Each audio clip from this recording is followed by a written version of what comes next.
Forumu işıqlandıran media nümayəndələri içərisində Real TV-nin xüsusi müxbiri Səvidə Xanaliyeva da var və o indi bizimlə birbaşa bağlantıdadır və istər forumla bağlı, istərsə də panel müzakirələrlə bağlı ən son məlumatları məhz Səvidə çatdıracaq. Səvidə, hər vaxtınız xeyir. Buyurun, söz sizdədir. Eşidirsinizmi bizi? Salam, hər vaxtınız xeyir olsun. Bəli, biz sizi Qlobal Cənub QHT platformasının təsis konferansının ikinci günündən Bakı Konqres Mərkəzindən salamlayırıq. Artıq proqram öz işinə yekun vurdu. Belə ki, artıq bugün ərzində nəzərdə tutulan tədbirlər başa çatdı. Bura hansı nələr daxil idi? Əvvəlcə D8 ölkələrinin QHT nümayəndələrinin görüşləri keçirildi. Bir sıra mühüm müzakirələr aparıldı.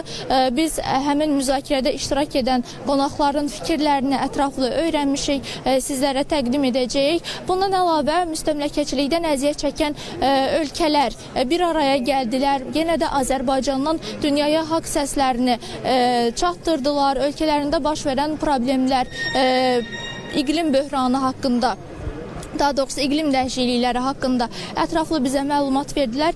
Mən ümumiyyətlə sizə Qlobal Cənub haqqında məlumat vermək istəyirəm. Belə ki, Azərbaycan Qlobal Cənubun fəal üzvüdür. Biz bunu yalnız qoşulmama hərəkatına sədrliyimizlə deyil, həmçinin COP29 zamanı da nümayiş etdirdik. Ümumilikdə isə onu deyə bilərik ki, Qlobal Cənub ölkələri adətən beynəlxalq qərarların qəbulunda az təmsil olunurlar. Azərbaycan tarazlaşdırıcı mövqe, etibarlı tərəfdaşlıq və regional əməkdaşlığa dəstək verir və bərabərsizliyi yumuşatmağa çalışır. Belə bu mənada Qlobal Cənubla Qlobal Şimal arasında körpü rolunu oynayır. Elə bu konferans da bunun bariz nümunəsidir. Mən sözü çox uzatmaq istəmirəm. Hazırda mənim xarici qeyri-hökumət təşkilatı nümayəndəsindən qonağım var. Onun ölkəsindəki problemlər haqqında istərdim ki, o ətraflı bizə məlumat versin. Mən onu da qeyd etmək istəyirəm ki, xanım xarici dili olduğuna görə əməkdaşımız Sabir Səfərov onun fikirlərini bizə tərcümə edəcək. Salam, xoş gördük sizi. Konferansda iştirakınıza görə təşəkkür edirik. Azərbaycana, paytaxt Bakıya xoş gəlmişsiniz. Ümumiyyətlə bizə maraqlıdır ki, Qlobal Cənub QHT platformasının təsisini və rəhbərliyin Azərbaycana verilməsini necə qiymətləndirirsiniz?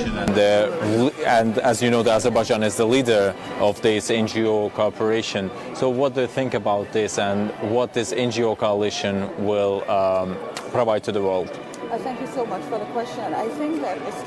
Suala görə çox təşəkkür edirəm və bir məqama demək istəyirəm ki, bu qeyri-hökumət təşkilatlarını bir araya toplamaq və onların hər birinə imkanlar vermək ki, onlar öz səslərini çıxartsınlar, öz problemlərini dünyaya çatdırsınlar və bundan başqa öz fəaliyyətlərini düzgün şəkildə və müştərək şəkildə, eyni zamanda birləşərək görməkləri üçün çox əhəmiyyətli bir addımdır ki, məhz Azərbaycan burada öz rolunu yüksək şəkildə oynayır və bununla yanaşı burada bir sıra digər məqamlarda dayanır. Söhbət burada iqlim dəyişikliyi, gender bərabərsizliyi, eyni zamanda Qlobal Şimal və Qlobal Cənub arasındakı problemlərin həlli istiqamətində çıxış yolları və burada milliyyətçilik, müstəmləkəçilik və bütün bunların qarşısının alınması və dünyanı yeni düzəndə normallaşdırmaq üçün məhz bu işlər burada görülür ki, həqiqətən də sağlıqlı və sağlam bir dünyada biz təhlükəsiz bir dünyada yaşaya bilək. Təşəkkür edirik. Fikirləriniz bizim üçün dəyərlidir. Bir daha qeyd edim ki, mənim müsahibim xarici QHT nümayəndəsi idi. Mən məlumat üçün onu da bildirim ki, onun ölkəsi də həmçinin müstəmləkədən əziyyət çəkən ölkələr sırasındadır. O, haqq səsini, öz ədalətli mövqeylərini məhz Bakıdan dünyaya çatdırır. Bizim isə hələ ki, çatdıracaqlarımız sizə bu qədərdir. Amma mən sizə onu da vurğuluyum ki, biz 2 gün ərzində burada dünyanın təxminən 80% əhalisini təmsil edən 119 ölkədən 200-dən çox tədbir iştirakçısı ilə görüşdük, söhbət aparmaq imkanımız oldu. Onlar qlobal problemləri məhz burada səsləndirdilər. Bu platformanın, yəni Qlobal Cənub QHT platformasının rəhbərliyinin Azərbaycana verilməsi də burada izdihamla qarşılandı. Yəni biz bunu ən azından alqışlardan müşahidə eləyə bildik. Belə yekun materialı isə tamaşaçılarımız növbəti buraxılışlarımızda izləyə bilərlər ki, hansı ki bizim o həmin digər QHT nümayəndələri ilə müsahibələrimiz də həmin reportajda əks olunacaq. Bizim çatdıracaqlarımız bu qədər, sözü yenidən sizə ötürürəm. Təşəkkür edirəm Sevda, ətraflı məlumat verdiyiniz üçün. Xatırladım ki, bizimlə birbaşa bağlantıda Qlobal Cənub Qeyri-Hökumət Təşkilatları Platformasının təsis forumundan Sevda Xanaliyeva idi.